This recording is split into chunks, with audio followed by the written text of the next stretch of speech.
नमस्कार, आप देख रहे हैं हिंदुस्तान टीवी।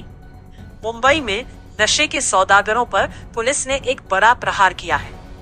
मलाड वेस्ट के मालवनी इलाके में पुलिस ने 37 किलो गांजे के साथ 3 तस्करों को रंगे हाथों गिरफ्तार किया है।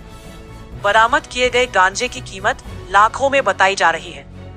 देखिए हमारी ये खास रिपोर्ट। युवाओं की रगों में नशे का जहर घोलने वालों के खिलाफ मुंबई पुलिस एक्शन मोड में है। ताजा मामला मलाड वेस्ट के मालवनी का है, जहां पुलिस की सतर्कता ने नशे के एक बड़े नेटवर्क का भंडाफोड़ किया है।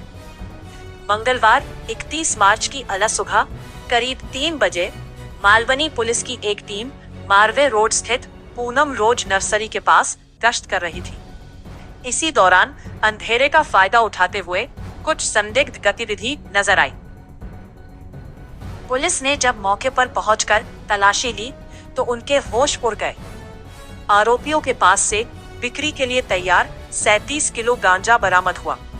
बाजार में इस खेप की कीमत करीब 18,50,000 रुपए आकी गई है। पुलिस ने तुरंत कार्रवाई करते हुए NDPS एक्ट के तहत मामला दर्ज कर 3 आरोपियों को गिरफ्तार कर लिया है।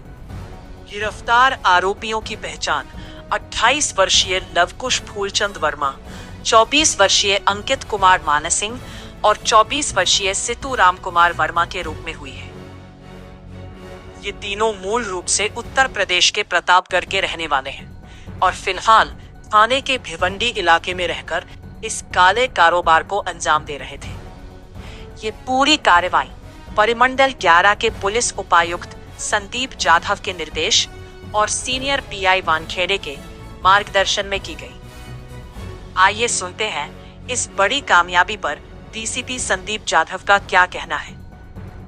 मालवणीमध्ये बाहेरून 3 जण गांजा विक्रीसाठी येणार आहेत अशी एक गोपनीय माहिती मिळाली होती। त्या अनुषंगाने ट्रॅप लावून मालवणी पोलिसांच्या मदतीने तिघांना पकडण्यात आलं। त्यांच्याकडे 5 किलो गांजा त्यांच्या ताब्यामध्ये मिळाला। त्यानंतर त्यांच्याकडे माहिती घेतली असता ते ज्या ठिकाणी राहतात त्या ठिकाणी अजूनही गांजा ठेवलेला आहे असं कळाल्यावरून त्यांच्या राहण्याच्या ठिकाणी टीम पाठवण्यात आली आणि तिथून पण 32 किलो गांजा पकडण्यात आला। असा 37 किलो गांजा काल मालवणीच्या टीमने पकडला आहे। ते तिघांना अरेस्ट करण्यात आलेलं आहे। सर, हे गांजा कशा पद्धतीने तस्करी करत होते आणि कशा पद्धतीने हे आणत होते? त्यांनी गांजा उत्तर प्रदेशहून आणला असं त्यांनी सांगितलेलं आहे आणि त्यासाठी वापरण्यात आलेलं जे ट्रान्सपोर्टेशन आहे त्याच्याबद्दल तपास सुरू आहे। ते पण पुढे तपासामध्ये आल्याच्या नंतर ताब्यात घेऊन कारवाई करण्यात येत आहे। सर, उत्तर प्रदेशमधून त्यांना काय किंमतमध्ये त्यांना ते गांजा मिळायचं आणि ते काय किंमतमध्ये विकायचं त्याबद्दल नाही सांगता येणार तिथे काय किमतीला मिळाला, परंतु ह्या ठिकाणी आणल्याच्या नंतर आता जवळपास 50,000 रुपये किलोप्रमाणे तो गांजा विकला जातो अशी माहिती आहे।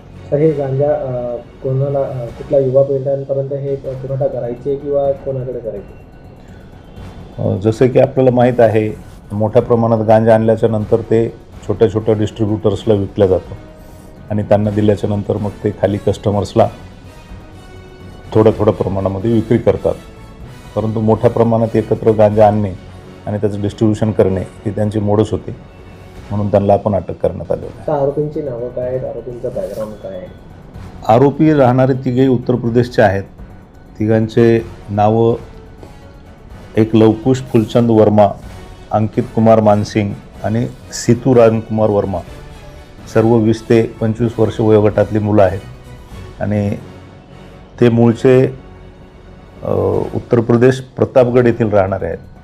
त्यांनी तिथून येऊन भिवंडी येथे रूम भाड्याने घेतलेली होती आणि त्या ठिकाणी सध्या राहत होते। यांच्यावर आधी कुठले गुन्हे दाखल आहेत? आतापर्यंत तपासामध्ये त्यांच्या विरुद्ध यापूर्वीचे गुन्हे आढळून आलेले नाहीत, परंतु त्याचा तपास चालू आहे। शेवटचा प्रश्न, हा एक कारवाई झाली, त्याआधी तुम्ही कारवाई लगातार तुम्ही ती कारवाई केली, म्हणजे हा 4 टाइम्स फिक्सर म्हणायचं की काय?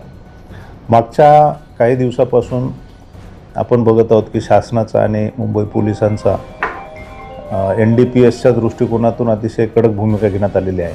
त्या अनुषंगाने मालवणी पोलीस स्टेशन हद्दीमध्ये आम्ही यापूर्वी पण 3 कारवाया वेगवेगळ्या केलेल्या आहेत, ज्यामध्ये हेरोईन असेल, MD असेल आणि गांजा ह्या 3ही प्रकारचे NDPSचे पदार्थ आम्ही पकडलेले आहेत। अर्थात ह्या सगळ्यांना पकडून त्यांच्यावर कठोर कारवाई करून त्याला नेस्तनाबूत करणे हे मुंबई पोलिसांचं ध्येय आहे. सर काय नागरिकांना तुम्ही जनजागृत करणार, काय आवाहन करणार? जनतेला आणि विशेष करून युवा वर्गांना हे सांगणं आहे की NDPS जे आहेत पदार्थ, हे नशेचे पदार्थ हे तब्येतीसाठी अतिशय हानिकारक असतात. त्यामुळे मेंदू आणि शरीर दोन्ही पण कमकुवत होऊन जातं. त्यामुळं ह्या व्यसनापासून दूर राहायला पाहिजे आणि ह्या पैशाचा वापर जे देशविघातक शक्ती असतात त्या वापर करत असतात आणि त्यांना हा पैसा मिळू न देणे, स्वतःचं आरोग्य सांभाळणे, यासाठी ह्या नशेपासून दूर राहणं अतिशय योग्य आहे. नशे का यह जाल जिस तरह से युवाओं के भविष्य और करियर को निकल रहा है, उसे देखते हुए पुलिस की यह कार्रवाई बेहद अहम मानी जा रही है। फिलहाल मालवनी पुलिस इस बात की गहराई से जांच कर रही है कि आखिर इतनी बड़ी खेप मुंबई में कहां से लाई गई थी और इसका मास्टरमाइंड कौन है। शिवशंकर तिवारी के साथ ब्यूरो रिपोर्ट, हिंदुस्तान टीवी।